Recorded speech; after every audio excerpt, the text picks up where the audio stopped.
Hello friends, my name is D'Angelo Moss and this is Free by Truth. So we're talking about how to live sexually pure lives and how God's Word can help us do it.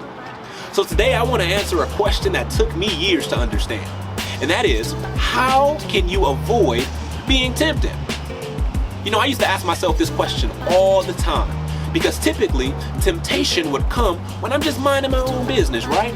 You know, I'm usually not thinking about doing anything wrong and my intentions are to be pleasing to God, but temptation would show up anyway. You know, and the good-looking girl would walk by showing a little bit more than what she should.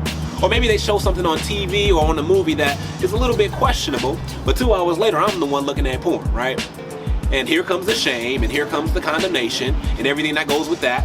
And it all started because flipping temptation showed up when I was minding my own business.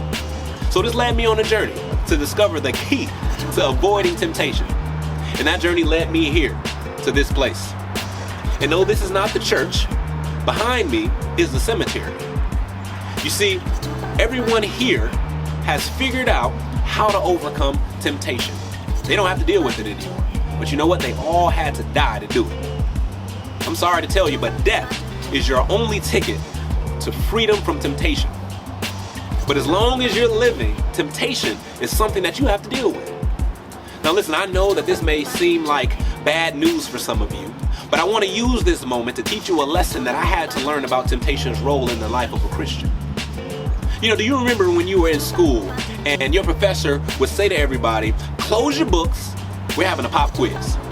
And everybody will begin to complain and everything. And when they put that piece of paper on your desk, you got nervous because you knew that you weren't ready for it. But there was always that one smart kid in the class, right? Who, no matter what happened, always seemed to be prepared. That person used to get on my nerves because they always managed to pass the test. Well, for those of us who are enrolled in the school of life, our test comes in the form of temptations. And when you position yourself to expect for temptation to come, temptation no longer becomes a pop quiz for you. Instead, temptation becomes something that you can anticipate and prepare for. And if you're prepared, all of a sudden, you're no longer concerned about failing anymore. Instead, temptation becomes your opportunity to show how much you know and demonstrate that you are ready to graduate to the next level. You know, James 1:2-4 makes it very clear that it should bring us joy when we fall into different tests, the test that temptation brings. Because if we can pass these tests, we will mature and grow. So my challenge to you today is, instead of looking at temptation as something to be hated, begin seeing temptation as an opportunity to grow and be pleasing to God. You know, one of the things that I do to this day is when I wake up in the morning and I say my prayers, I say to the Lord this. I say, today, I expect temptation to come my way. But if and when it does come, I will not be caught off guard. I will be ready for it. And I will use it as an opportunity to be pleasing to you.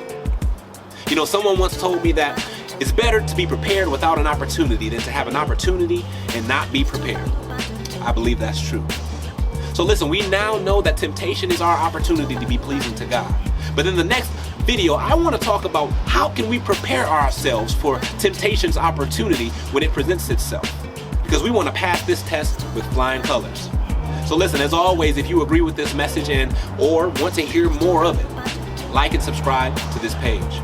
If there are people in your sphere of influence who need to hear this message, please share it. And listen, I want to say something. I know that it's tough out there. I know it's difficult to live a sexually pure life in the environment that we live in, but I want you to know that if you hang in there, if you continue to apply God's Word to your life, you can have the freedom that you're looking for. I know it to be true. It's worth it and it's possible.